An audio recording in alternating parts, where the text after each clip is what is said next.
Hello, everyone. Welcome to Minding My Mental Health. I am Tenitria Williams. Thank you for joining me. If you are joining me right now, what I would love for you to do is hashtag live. Let me know where you're watching from. And then if you're watching the replay, hashtag replay. Again, let me know where you're watching from. I'm about to share this video to some groups and some organizations that I'm a part of so that we can get the people on here so we can get started. I'm asking that you would do the same thing. So when you join, I want you to tag and share this video. I'm going to do the same. How are you guys doing today? I hope you're having an amazing day. I am having a really wonderful day. Share this to some groups.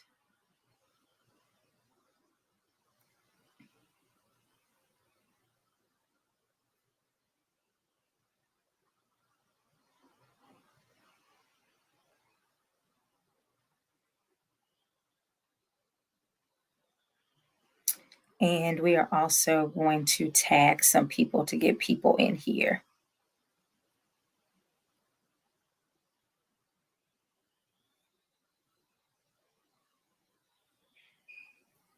Again, let me know if you're here with us. Go ahead and hashtag live. Let me know where you're watching from, all of that good stuff.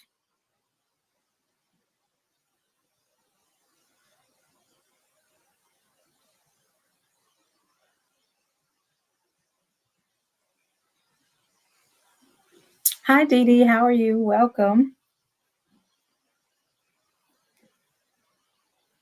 If you will do me a favor, if you're watching us, go ahead and share this video to your page. Tag some people that you think may benefit from it. Today's topic, we're talking about how to reclaim your identity that trauma tried to steal from you or hijack from you. So again, go ahead, share this video to your story, share it to your page, tag your friends and family, and hashtag live and let me know where you're watching from. I need you guys to do that for me because it helps to get the analytics up so that more people can see the broadcast, so more people can join us and have an amazing experience with this broadcast. Hopefully people are going to learn and grow and be their best selves, right? So again, thank you guys so much. I'm looking forward to jumping into here. I'm going to give people a few more minutes. What I tend to do is I kind of jump in and start going. And so I want to give people a few minutes to catch up with us. I'm going to share this to my story, but I don't want to wait forever. So we will definitely be getting started very soon.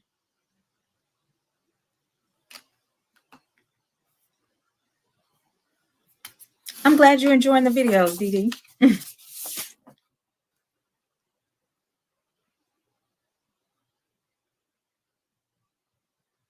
All right. Well, I'm not going to make the people who are here wait too long. So I'm going to go ahead and get started sharing. So today's topic, or the title of today's topic, is Who Am I Without the Wound? Who am I without the wound?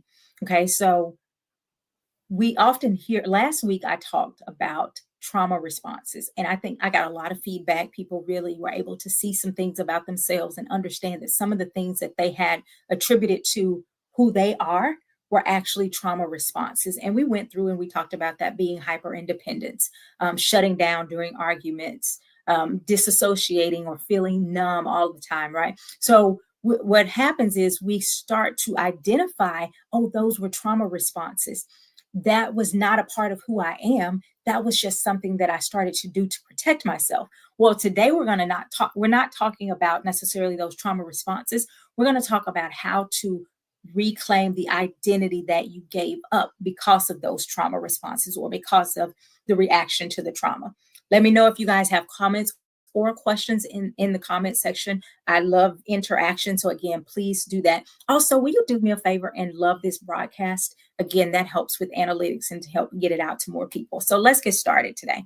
So the heartbreak that you experience, maybe the trauma, the betrayal, the neglect, whatever happened to you, if that hadn't happened to you, who would you be?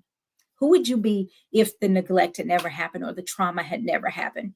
This isn't about denying the pain or suppressing your emotions from the pain. What this is about separating who you are from what happened to you. So That's important that we remember. This is not about pretending that things didn't happen. This is about saying, I am not what happened to me.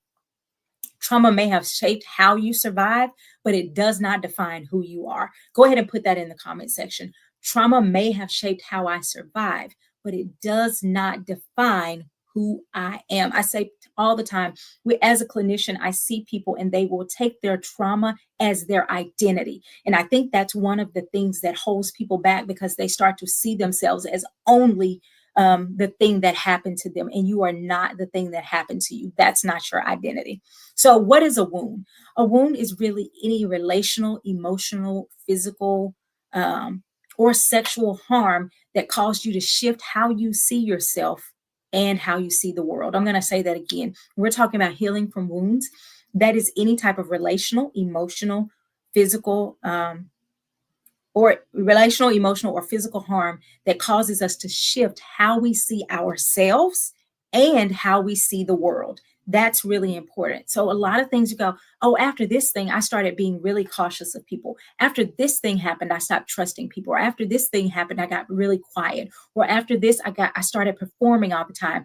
These are wounds, right? So what is a wound? I'm going to read that one more time. A wound is a relational, emotional, or physical harm that caused us to shift how we see ourselves and how we see the world. Trauma, however, is not just what happened to us.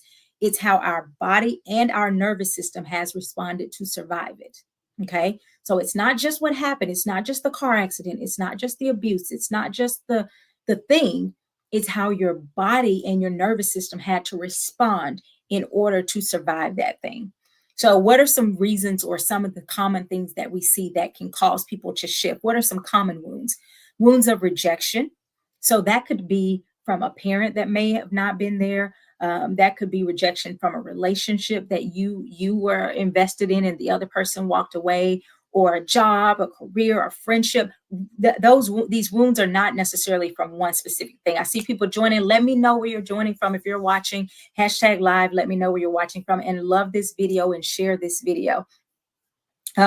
Abandonment is the next thing. So we have rejection, we have abandonment, betrayal, abuse. Now, abuse can be emotional, spiritual, sexual, physical, any kind of abuse, or neglect. All of these things are pretty common wounds that people experience in life.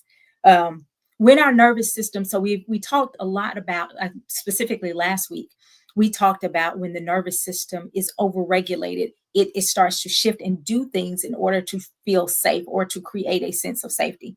But when that nervous system feels unsafe, it shifts into, what are these for? If you've been watching, you already know them: fight, flight, freeze, or fawn. Fight, flight, freeze, or fawn. Fight is where we get into the anger or controlling kind of stance.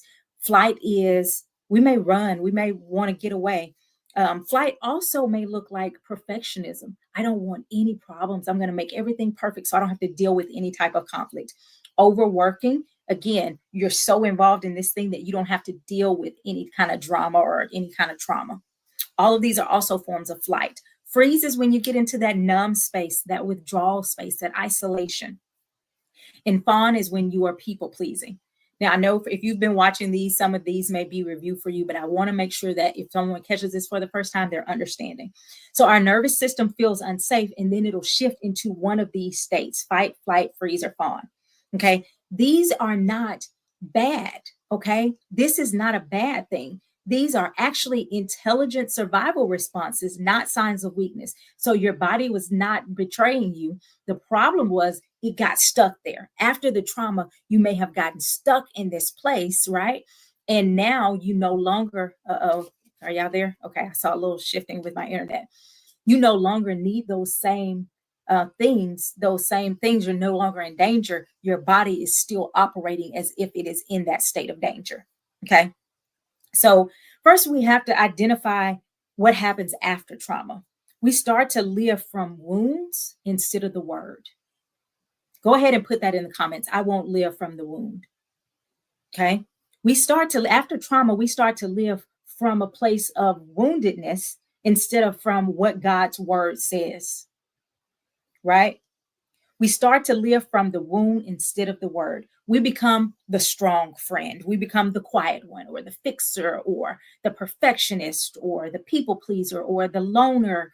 We change our behavior to such a degree because we are now in one of these states of fight, flight, freeze, or fawn, right? I will not live from the wounds. No, we will not.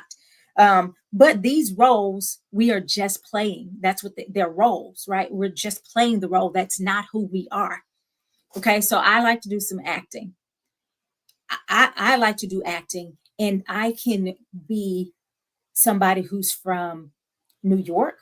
I could be somebody who's from LA, but the reality is that those are characters. If I'm playing someone who's from New York or from someone who's from LA, that's a character. It's not really who I am, because I am from Arkansas. And not only am I from Arkansas, I got values as a result. I got ways of thinking and ways of doing things as a result. So who I am is very different.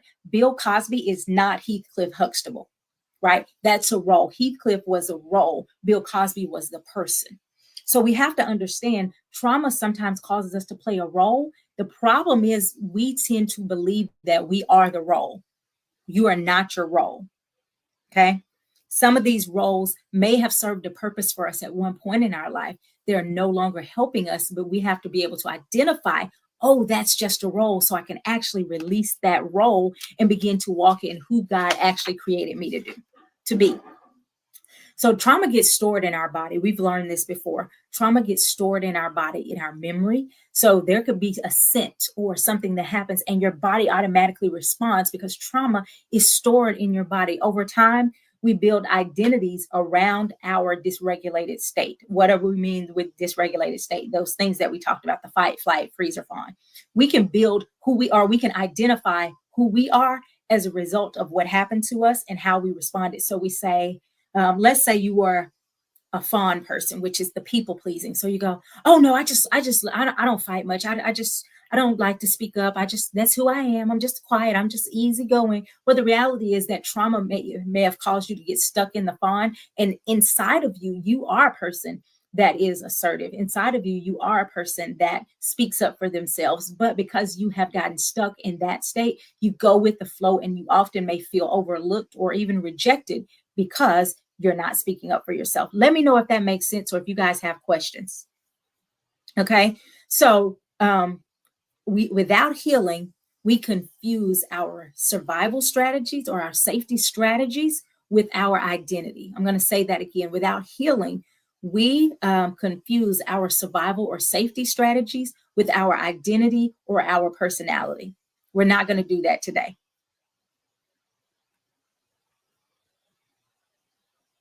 Fawn, yes. You are not your trauma response. You are who God created you to be. Go ahead and put that in there. I am not my trauma response. I am who God created me to be. You are who you were created to be before the world told you something different. Okay.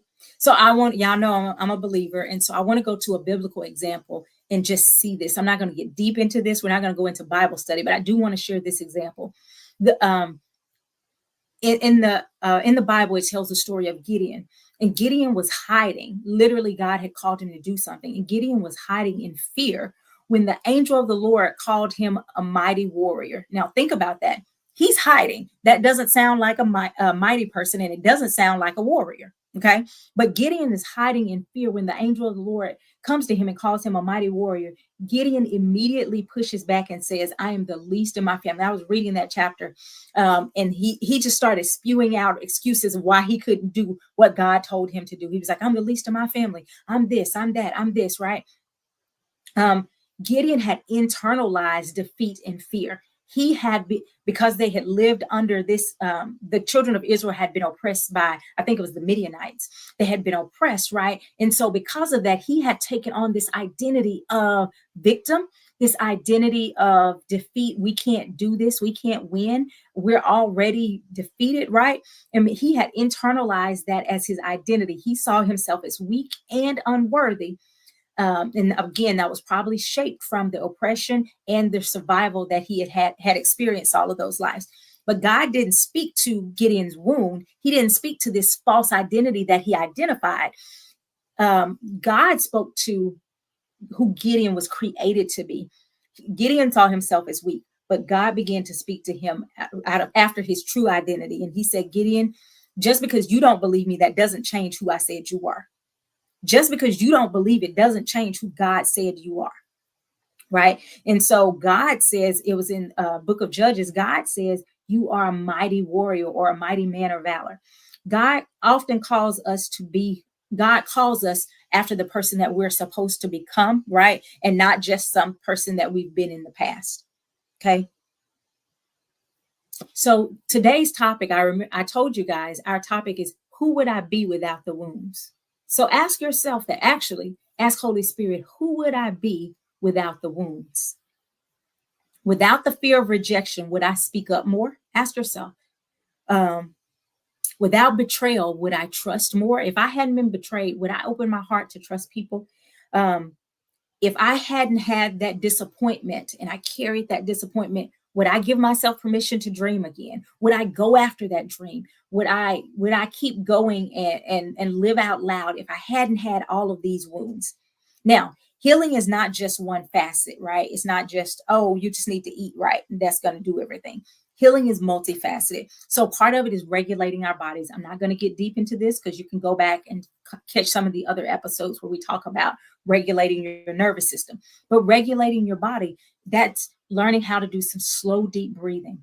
That is learning how to exercise and release the stress and tension from your body, stretching, writing in a journal, listening to music, being creative, prayer, worship. All of these things are the ways that we are able to release the stress and trauma from our bodies, but also help to regulate our bodies. The next thing healing comes, the next form of healing comes, the next layer, I guess I should say, is renewing your mind. So it's calming your body, and it's also renewing your mind, shifting your mindset from the old identity. And we're going to talk about how to do this specifically, from the old identity to the God-given identity. So we have to get in the word of God to see who God called us to be. We have to spend time in his presence to see who God called us to be. And the next one is from the spiritual aspect, reconnecting to purpose and spiritual truth. Oftentimes we start to create our identity, again, based on wounds and not the spiritual truth that God has spoken over our life. So here are some tools to help you to reclaim your identity. Go ahead and put that in the comments. I'm reclaiming my identity. I'm reclaiming my identity. So I think I put down like 3 different tools that we're going to use. There are a lot of things, and I try to give you guys enough information, but I don't want to overload you. So we're going to talk about 3 different tools that you can use to help create or reclaim your identity. Why I say reclaim is because you're not creating your own identity. You're reclaiming the identity that God already gave you. Okay. So trauma, the first one is reclaiming the fragments. That's the first tool that I'm giving you. Or you can say collecting the fragments if you want. Trauma often fragments our identity. Parts of us are still stuck in survival mode. So how do you use this tool of collecting the fragments? First, you name the part of you that still feels scared, angry, or hiding. You name that part. Go, oh, that's the part that's people pleasing because she wants to be da da da da. That's that part. And this is the part that gets angry every time there's a challenge because she's trying to make sure that you don't reject her. So she's going to reject you before you reject her. You begin to name it. Okay. You're naming it, but you're not claiming that. You go, she, not I. Why? Because we're about to separate from these parts, right? You're going to collect them and release them. So ask, what does this part of me need? What does this part need? So this part actually needs to feel safe. This part over here that's actually really angry, this part actually really needs to feel safe. Okay. What role has this part played in protecting me? Why is this important? It is very difficult to let go of something that you think really benefits you. Okay. So when you can say, this helped protect me in this way, then it allows you to say, is this still needed in my life for today? Do I have another option? And I want to go ahead and answer that for you. Yes, God has given us other options besides these destructive self identities. Okay. Then you speak from your healed self, just like we said, talked about. God spoke to Gideon and called him a mighty man of valor or a mighty warrior, depending on which translation you were reading. God spoke to him after the person that he was and not after the, you begin to speak to that part and you just tell that part, thank you for helping protect me. You don't have to do that anymore. So you show appreciation for the help that it provided, but you actually release it so that it recognizes where it's no longer needed. Okay. It's much like if you break your leg. If you break your leg, there are weeks at a time that you will actually have to use crutches, or depending, it may even be a wheelchair. At the end of the time, as your leg gets strong and the bones reconnect and heal back together and all of those things, you don't need those crutches anymore. You tell those crutches goodbye. You can appreciate the crutches because during that time you needed them. You no longer need them. We don't see people walking around that are fully functioning, both legs working great with crutches. Why? Because we don't need it any longer. The problem with emotional wounds is that we carry these wounds far too long and they're not needed, and we're still walking around with crutches. Think about how that would hinder a able body, fully functioning person, no broken bones, their legs work well, and they're trying to use crutches everywhere where they go. It would slow down if you were functioning well, but it actually helps you if your leg is broken. Does that make sense? So we have to say, oh, thank you for helping me during that time. So you don't start to have this judgment and condemnation of, I can't believe I was that mean. I can't believe I was that guarded or that whatever. You go, no, it served a purpose. I appreciate it. I just no longer need that. Okay. So for example, the strong one might show up to keep you from appearing weak. That strong, that person that doesn't want to be told to anything because they're the strong one, or the person that won't ask for help. You can go, hey, I actually have built a really strong support system. You can go now. I thank you for helping me to deal with it when I felt all alone. But I actually do have people now. I don't need that. The people pleaser part may have learned to avoid conflict to stay safe. But you can tell it's okay for other people to be upset with you as long as you know you're operating in integrity and in alignment with your values. Actually, I want to say God's values, not just your values. The part of you that used to shut down, or the part that was shut down, you can say, hey, I know you used to shut down because it felt like it was easier to not have to deal with this, but you actually now have skills to work through conflict. You don't have to shut down anymore. Thank you, but I don't need you anymore. You're giving the crutches back. You're saying, hey, I appreciate you for helping during that season or during that time. I don't need you anymore. Again, we say these parts are not necessarily bad. They were created as a protective, for a protective use. But when we're stuck in the past, acting like the trauma, we're acting as if the trauma is still ongoing. So instead of fighting these parts, you can get kind of curious and begin to learn more about how you can shift. Notice when these parts get kind of triggered or activated. Okay, so if you're about to do a big project and you look around and you go, oh my gosh, I have a lot to do, and you start to feel that part that says, I don't need anybody, that part comes up, you go, wait. I feel like I don't need anybody, but I know that's just that part that feels like it doesn't need anybody. So you gently go, I don't, what is this part trying to tell me?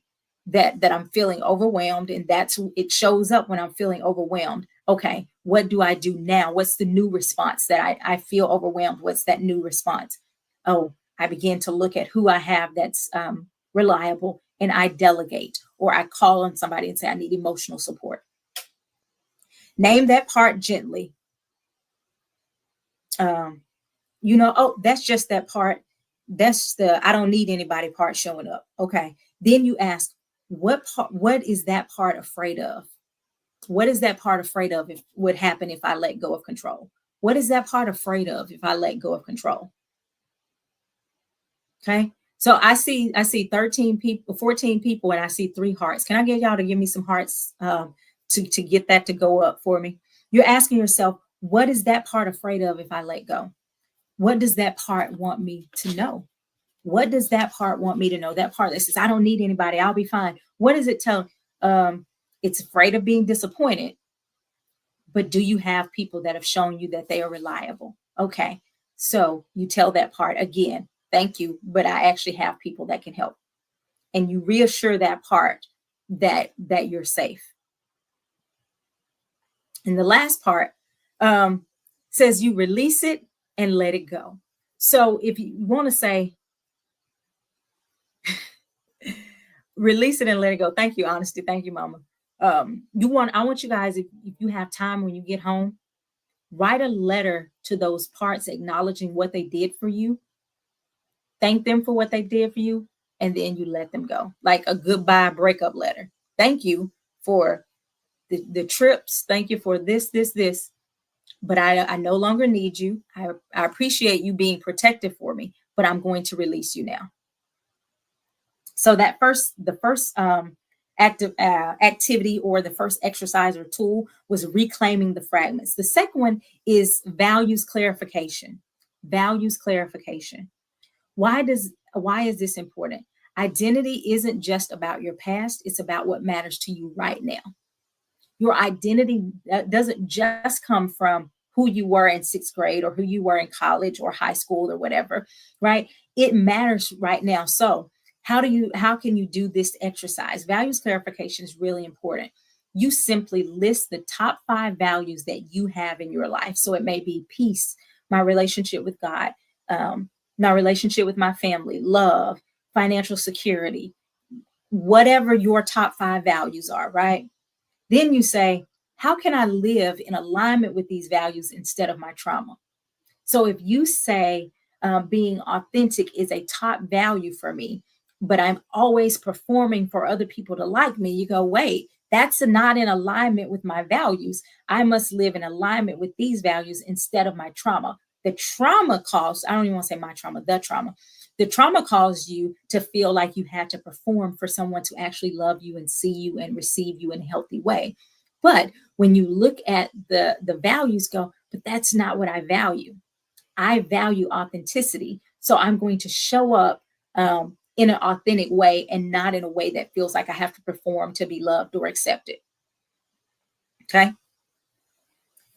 The next one is use your values to guide your decisions and not fear. Use your values to guide your decisions and not fear. This is so important. I do values clarification with clients all the time. It is a very, very common tool that I use with clients. What is it doing? It helps you. First of all, we get more anxiety when we're out of alignment with our values. Okay. We get a lot of anxiety when we're out of alignment. And so if you go, my value is to, again, speak up for myself, and you're sitting back and someone's mistreating you and you won't speak up, there's something on the inside of you that feels like you're not being authentic to who you are. And so you want to make sure that your decisions and your actions are aligning. You will know when you're not. You will get that feeling of I'm not in alignment with my values. That's a great opportunity for you to stop and go, why am I doing this thing that I don't value? It's probably going to go back to the first exercise we said. Oh, I'm probably operating from an unhealed area. I don't need that part anymore. Right. So again, with the people pleasing, I said yes to that, even though I don't want to do it and it doesn't fit my schedule and it's going to stress me out because I have 5 other things that I have to do the exact same day. But I said yes because I didn't want to be rejected. And so the people pleaser in me said yes, but I actually value being able to operate from a place of calm and not stress. So because I value calmness instead of stress, I'm going to go back and say, hey, I know I said yes, but I want to be authentic to what I truly value, which is being able to have a peaceful, calm day. And this doesn't align. So I'm sorry, I won't be able to do that thing. Right. So you're able to go back and make sure that your values guide your decisions and not fear. Yes, Karen, the body does know. It responds when you're saying yes and if something doesn't feel right in your stomach about it, you go, ooh, that's where I feel it. Other people may feel it in different places. This last one, this third tools. So the first tool was gathering the fragments. The second one is values clarification. And the third tool is identity mapping. Identity mapping. I really like this one. I use this a lot with clients as well. It works because it's visually something that people can see. It visually separates your trauma role from your true self. So, how do you do this? You use basically two columns and you identify one column, whatever side, I don't care left or right. You identify one side as who I became to survive. Okay. Who did I become to survive? The people pleaser or the guarded person, the perfect person, the procrastinator, the lazy one, the whatever role. Remember, roles are not who you are, it's just a role. Whatever role you started to play in order to survive, put that in one column. The next column is who am I in Christ? So you're going to be able to visually see this is who I became. This is the role I started to play in order to survive. This column or the next column is going to be the truth based on who Christ told you were. So one column may say my survival role. The next column may say my true identity, however you want to label it. So some examples. I'm the helper. I always want to help everybody. You go, what's my true identity?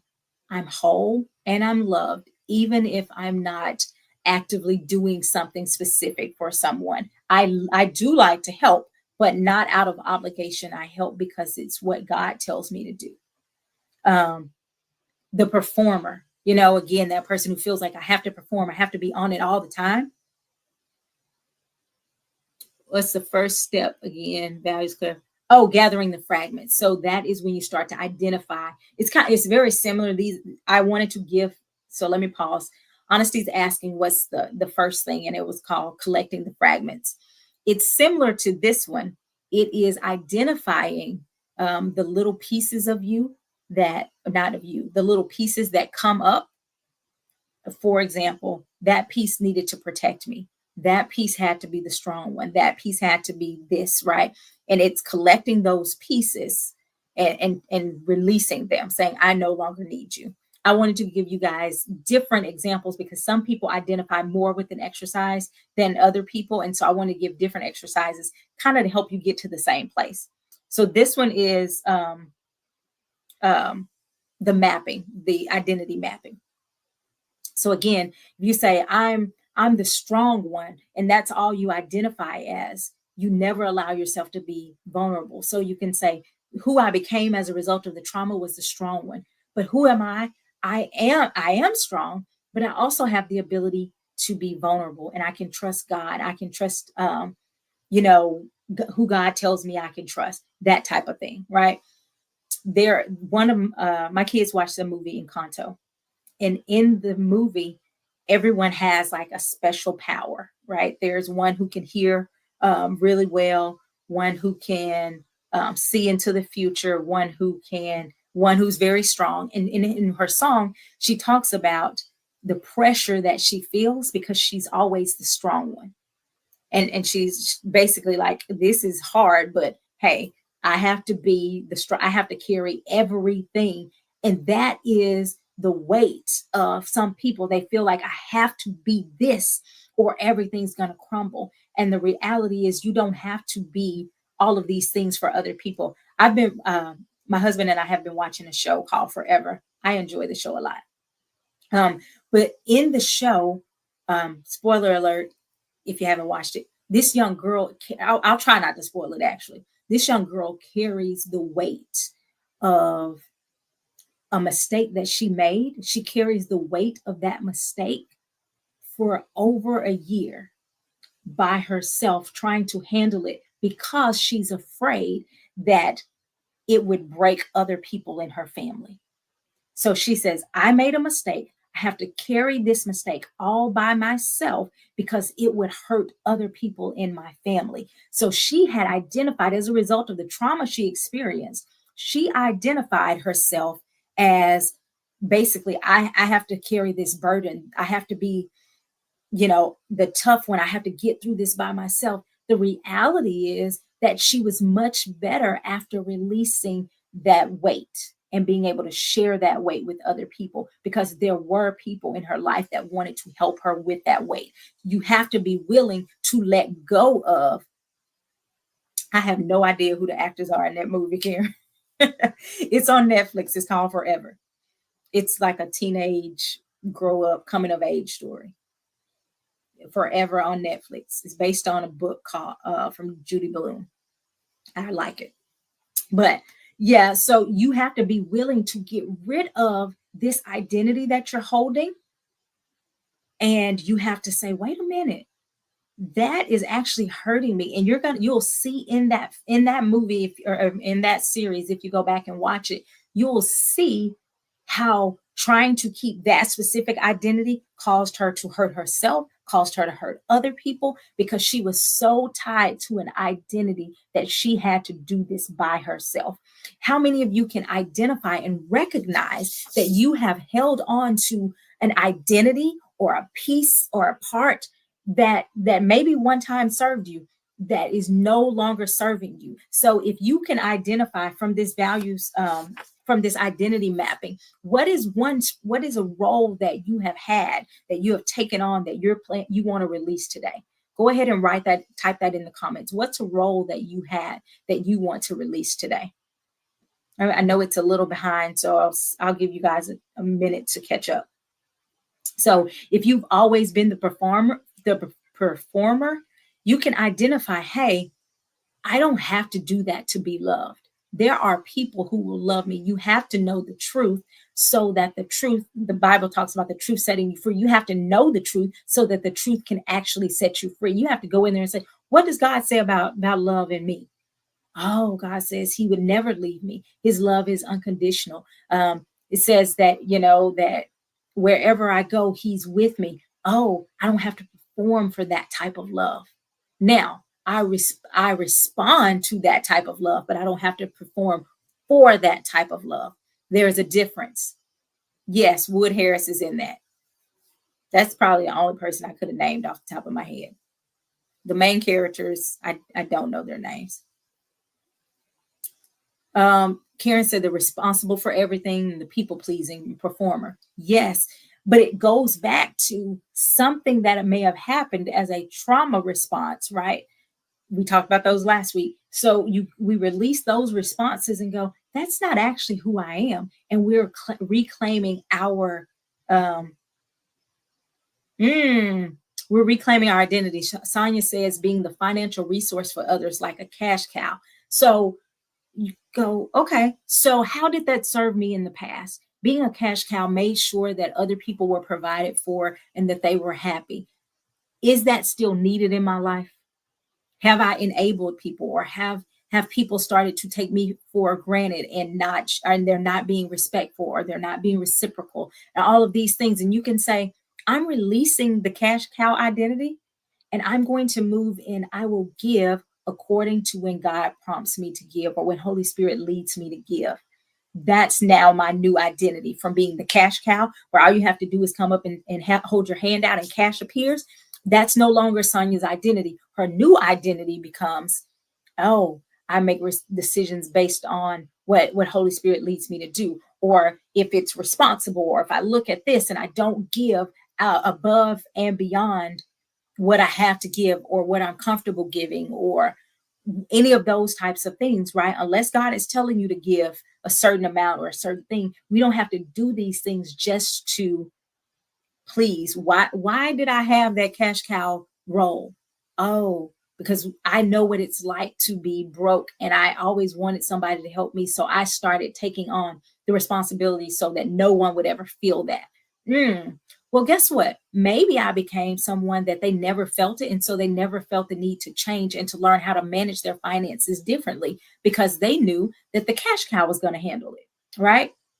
And so we begin to learn how to do these things. So I have a challenge: renewing your identity. Renewing your identity. You are not who left you. You are not what happened to you, and you are not what you have become as a result of those survival tactics. But you are loved according to Ephesians 1:16. You are chosen according to 1 Peter 2:9. You are safe according to Psalm 91, and you are seen according to Genesis 16 and 13.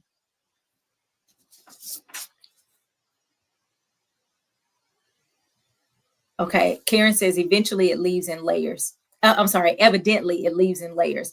I thought I had released it, but when I reflected further, there was still some performance and need for validation.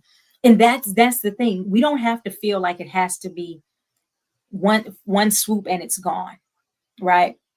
We can begin to say, "Oh wow, I don't people please as much." One of the things I put on my post today, I said one of the signs of healing is being able to set boundaries without guilt, and you're feeling less. What I think less uncomfortable, more comfortable saying no, and less anxiety when it happens, or something similar to that. Um, so what does that mean? You may not feel 100%. You may say a no and you still feel a little bit of, ooh, that was uncomfortable, but it's not nearly to the degree that it was 2 years ago. And so you begin to grow and become. We say that all the time, growing and becoming. It's not always this, I wipe the slate clean and so everything is perfect. What it does happen though is you're able to go, last year I could not fathom saying no to my mother or to my brother or to whoever. But this year, I was able to tell them no 3 times. I still may feel guilty, but I was able to do it. And in 2 months, I'm going to say no, and I'm going to feel less guilt. By the end of the year, I'll be telling people no, and I won't have any problem with it. Because think about this, when you have had a trauma response for so long, which is why we're having this topic at all, oftentimes it becomes how we ourselves see ourselves. So if you see yourself as the person who always says yes, as the person who always does this, it feels almost like someone is snatching your identity away from you when you are learning to unlearn the things that were once used to help keep you safe. So learning and growing, hey, you may do something. If you go to the gym to work out and you're doing exercises, they may feel really awkward at first, or it may feel really sore. The more you do it, the less sore you feel, and the stronger you become. I saw a thing, this was years ago, but I saw this meme that says, push-ups don't get easier, you get stronger. Push-ups don't get easier. It's the same form. It didn't just go, oh, now that push-ups are easy. When people say push-ups are easy, they've perfected their some strength in the right muscles and all of that. So it doesn't feel as strong or as hard. But the push-up, the move is not an easy move. But the stronger you get, the lighter it becomes. Emotionally, it's like that. So the more you practice the healthy identity, or the more you walk in that healthy identity, the more you practice releasing these roles that you've played for so long, the more comfortable they become. And you go, oh, wow, this feels really good. I can remember when I would be stressed and I had to eat candy. Now it feels really good. Instead of being stressed, I don't have to eat candy. I simply go in, I do my deep breathing, I stretch, and I write. Right. It's a progression, right? And so healing can happen instantaneously, but it still can take our body time to align with what has actually happened. Our body still may have some reactions. That's okay, because you're growing and you just keep practicing. You keep saying no. I'm using that example about saying no. It's not always about saying no. It may be about speaking up for yourself. The first time you speak up for yourself, it may feel really awkward. It may feel you may have butterflies in your stomach and your voice may be shaky as you're speaking up for yourself. But by the 50th time, you're going to have much more confidence, right? You're going to have much more confidence. Anything that we do, we have to practice. And so don't beat yourself up if you feel like, man, I thought I was done with this, or it still shows up a little bit. Be thankful that you can identify it now, because before you probably were operating from that space without even recognizing that you were operating from that space. So now it's like, I am so thankful that I can recognize this. Now I can say, oh, I can write my letter tonight. If I'm going to do my fragmented collections, I'm going to write my letter and I'm going to release those parts. I froze a little second there. I'm going to release those parts that no longer serve me. So you can say that part of me that still felt that need for validation, that still felt that need to perform, I appreciate you for trying to keep me safe, but I can take it from here. I have Holy Spirit telling me when I need to do something, how I need to do it. I'm no longer gonna have that need. That doesn't mean it won't ever show up, like that part won't ever pop back up. But once it pops back up, you can tell it, again, you're not needed here anymore. It may rise up. You may feel something try to come up. You go, nope, you're not here to help me. You helped me in the past, but you're no longer serving me. So I'm going to be able to release you. All right. So that is what I have. I had, let me see, an exercise, but I don't think we're going to do it. I think the homework that you guys have with writing the letter will be good. If you have any comments or questions, please put them in the comment section so I can address them before we end. I do want to go over a couple of announcements. If you haven't shared this video, do me a favor, share this video, like this video. And if you're on YouTube, please subscribe so you'll see these every week as well. The announcements, again, I have the Wholeness Path coming up. Woo, woo. I love teaching the Wholeness Path. It is a program designed for single women who are healing their hearts to prepare for healthy, wonderful, beautiful love. If that is you, or you know someone that fits that bill, you go, ooh, this woman is single and she really wants to do the work so she can prepare her heart for healthy love. That it is a 6-month program. It is $97 for the 6 months, or 6 payments of $97. We meet twice a week. I'm sorry, twice a month, twice a month. And we just learn and grow about ourselves. We release some of these identities we're talking about. We do all of these types of things so that we can prepare our hearts for healthy love when that shows up. And we won't overlook healthy love and get connected to unhealthy love. If you are interested, our next cohort starts in July. So it's right around the corner. We're finishing up with this cohort. We will finish up in June. And then our next cohort will begin July. Classes are on Tuesday nights at 8 p.m. Central Standard Time. So again, if you know of someone, reach out to me, inbox, and I will be glad to send you the link. Or if you have questions about the program, I'll be happy.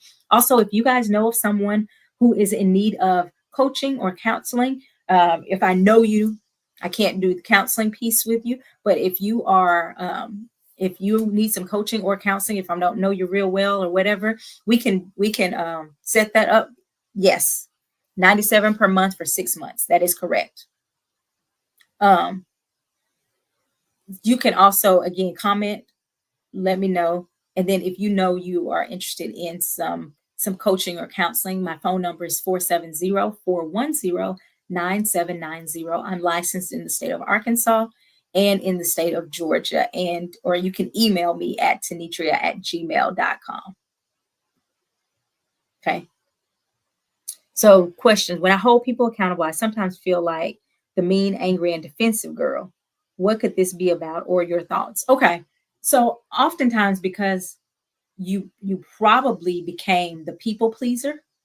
And so now this is so different. When you hold someone accountable, it feels like you're being mean. So now what I would suggest is to start shifting your mindset, doing some work, learning, reading about boundaries and why they are actually biblical and healthy for you. And they're not mean. And so as you begin to shift your mindset about boundaries, the more you do it, the more you go, oh no, I did that because it's healthy for me. And you begin to see boundaries as a good thing and not a mean thing. So if you see boundaries meaning I'm holding them accountable, boundaries meaning they feel like a mean girl, you start to shift your mindset. I've got some teachings. I'll look and see if I can find some of those teachings on boundaries, because even Jesus had boundaries. Jesus would say, hey, I know it's a lot of people and they all want me to do stuff, but I need to go and I need to spend time with my Father alone. He would leave those people and go.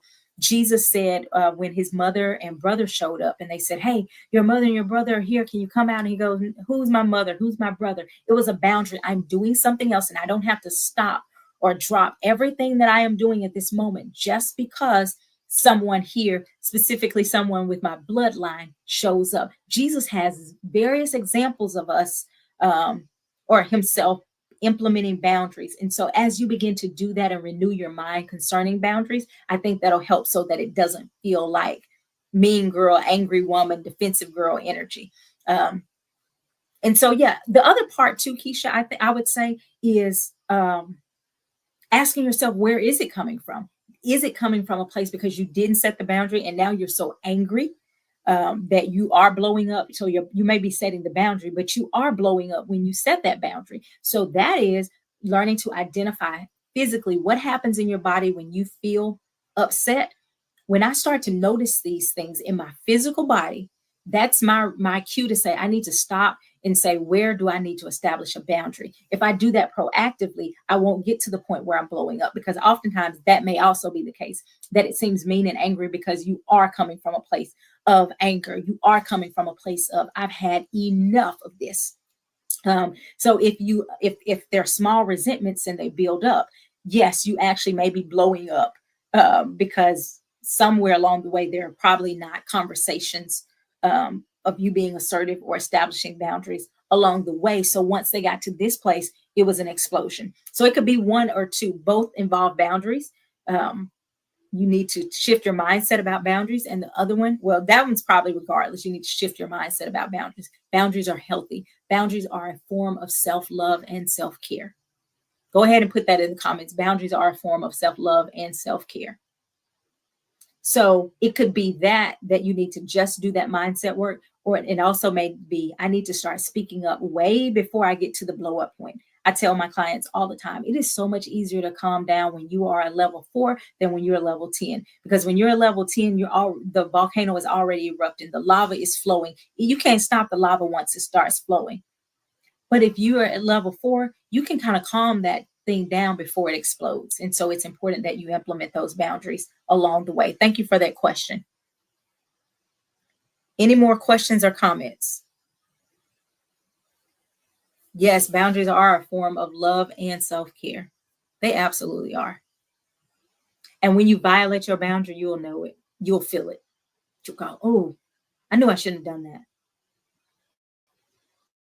Every single time I violate my own boundary, I'm like, ooh, I thought I was being nice, but really, I violated my own boundary. And now I have to go back and establish the boundary because I don't want to continue to do that to myself. I want to show love and care for myself. Did that answer your question, Keisha? And does anyone else have questions? I'm going up to see.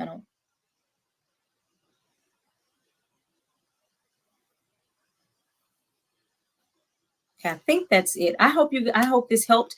Let me know what your takeaways are and what you can do. Remember, your homework is to write a letter to those parts of you, or those parts, I keep saying of you, those parts that were created to help you survive. I want you to thank them and release them. Now, what you do after that, you can burn that, you can throw it in the trash, you can do whatever you need, but you're releasing those parts that were created to help you survive. Yeah, sometimes it is that. Thank you, babe. Yeah, sometimes we violate our own boundaries. Typically, if I schedule, not every time, but typically, I have certain hours that I work. And sometimes I will have a client and they'll say, I can't make those hours. And usually I'll say, well, I'm sorry, I can help you find a clinician that works the hours that were, compatible with your schedule. Every now and then I'll go, well, I can work later on this day. And almost every time I do that, I feel frustrated. I go, oh, that's because I violated my own boundary. My boundary is I work from this time to this time. And when I violate it, there are some exceptions where people show up consistently and they don't, they're ready to work and all of that stuff. And that's fine. But when I violate my boundary and people don't show up for those sessions, or they're not willing to do the work, I go, that's on me. I did that. You know what? I have to go back and change that. So we have to remember to go back to our values clarification and make sure that we are aligned with our values. I appreciate you guys so much. Make sure you join us here next week, 12 o'clock Central Standard Time, same day, same place. And bring a friend next time, right? I'll see you guys next week. Bye-bye.